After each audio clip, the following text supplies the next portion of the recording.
Hola, muy buenos días, amada iglesia, familia, amigos que están conectados desde temprano, algunos ahora a las 5 de la mañana y otros durante el día que se conectan para estar en sintonía con este taller de vida. Gracias por estarlo siguiendo. Estamos en nuestra lección número 3 y quisiera que me acompañe en oración. Comencemos este tiempo en la presencia del Señor. Padre, gracias una vez más por tu obra maravillosa en la cruz por nosotros. Gracias por habernos dado vida, porque a través de tu vida, Señor, nosotros podemos tener paz, seguridad en ti. Mi Dios, te pido en el nombre de Jesús que tu Espíritu Santo nos abra la mente, el corazón, nos examine. Y Señor, queremos comenzar este proceso profundo de limpieza. Tócanos, Espíritu de Dios.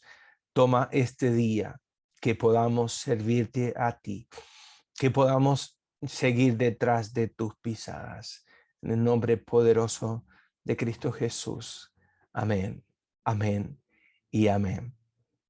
Saludo a todos los que están conectados, familia, amigos, y vamos de nuevo a este taller de vida, y es un tiempo sobrenatural de Dios. Se ha dado cuenta cómo Dios ha venido trabajando con nosotros. Llevamos cerca de 2 años, o tal vez casi 2 y medio, en este proceso de intimidad con Dios, con encuentros diarios, cara a cara con el gran Yo Soy, de lunes a viernes, encontrándonos con Él.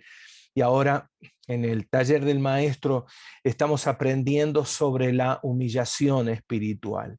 Y enfrasquémonos, metámonos en esta lección número 3. Hoy quiero reflexionar con ustedes y hablarles de que el centro de la humillación es la obra redentora de Cristo. No hay forma, no hay manera que nosotros podamos tener humillación real si no pasamos por la obra de Cristo en la cruz por nosotros. ¿Por qué? Primero, porque Cristo crucificó nuestros pecados. Hay dos versículos clave que quiero que usted aprenda hoy conmigo.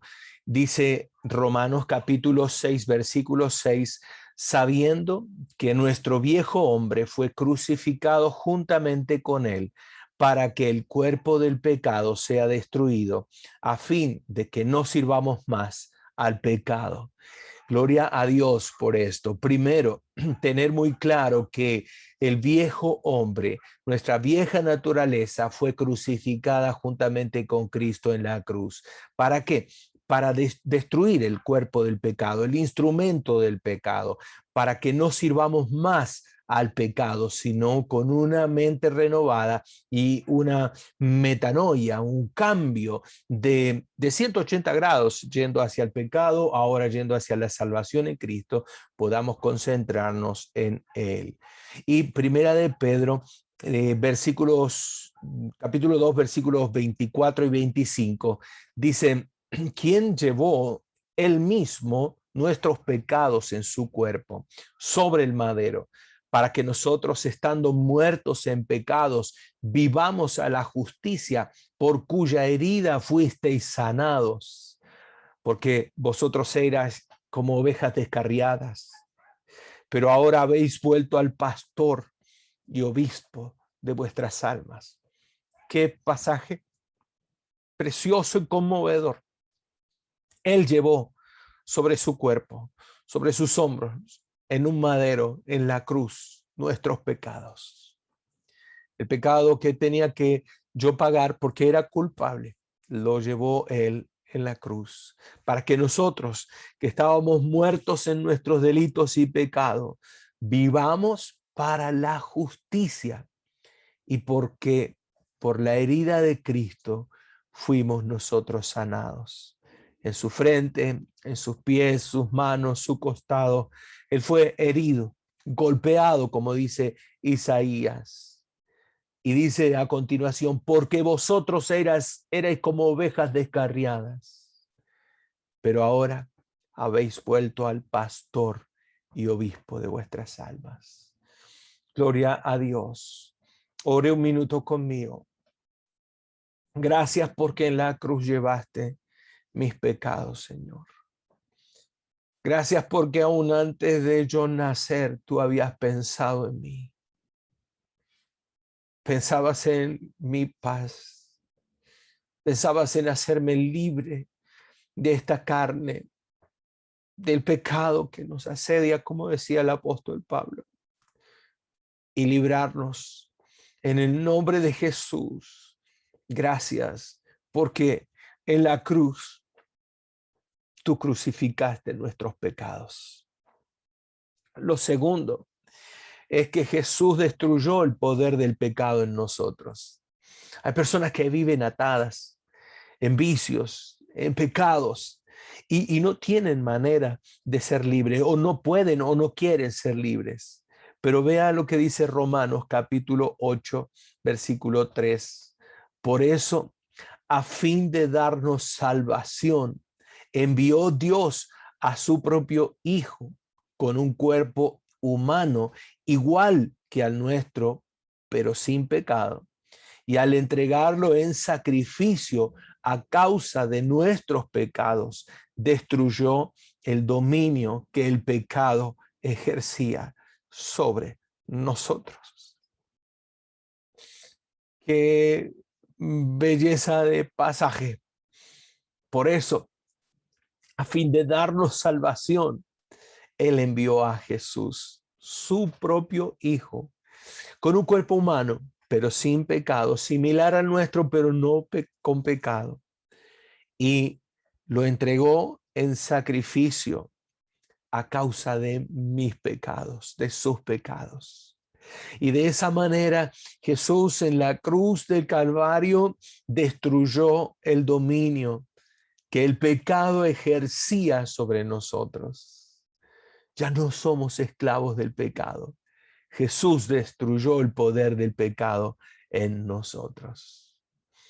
Tercera cosa que quiero resaltar es que Cristo es nuestro abogado frente al pecado. Satanás es el acusador. Satanás es el que susurra al oído que no servimos, que hemos esto hecho y aquello, pero ¿sabe qué?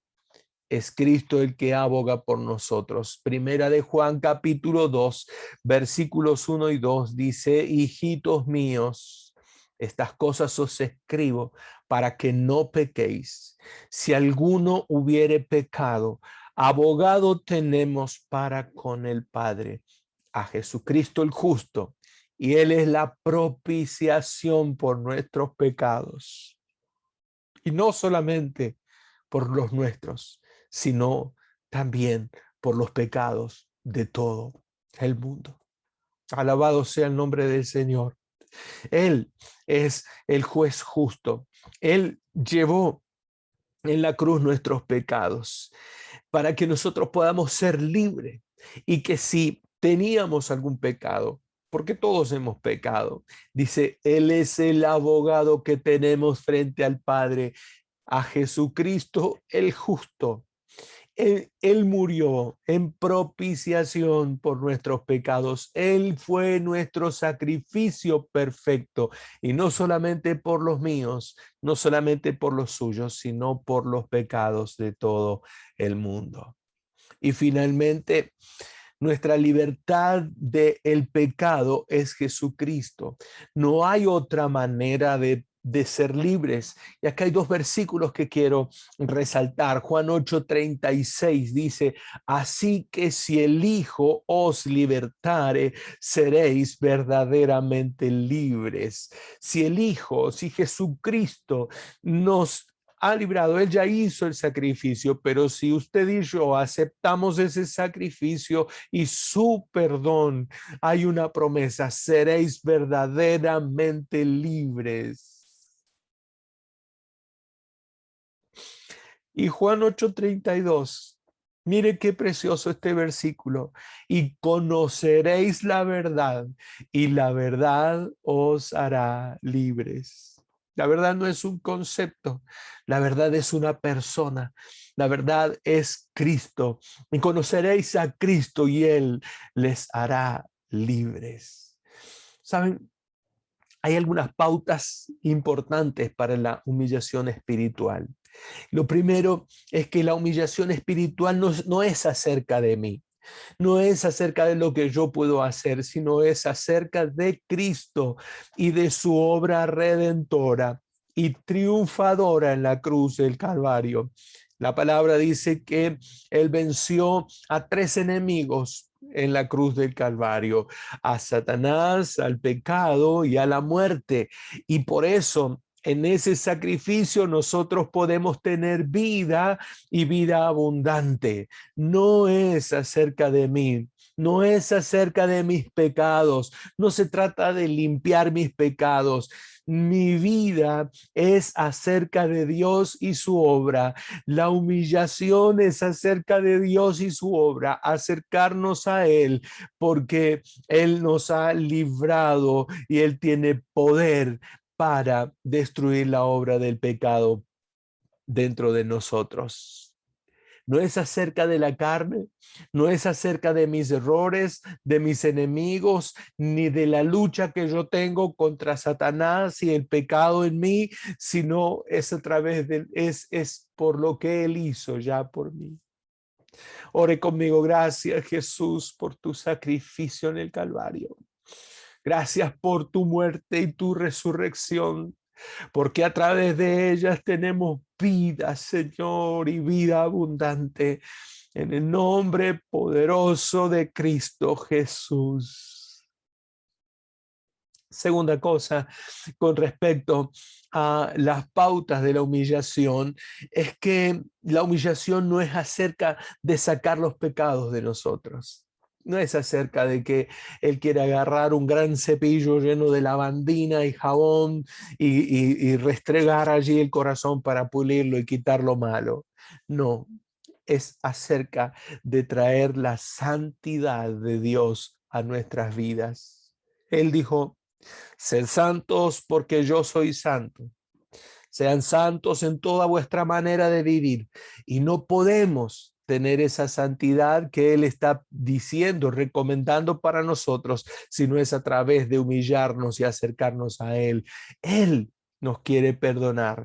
Él quiere que seamos santos y para esto necesitamos pasar por el proceso de humillarnos. Tercero, el enfoque de la humillación es Cristo y sus virtudes, y no es nuestro pecado, no es nuestro yo, no es mis debilidades, no es los fracasos que yo he tenido, no, es la humillación que gira en torno a el Señor, en el que nos libera, el que nos trae a nosotros vida abundante.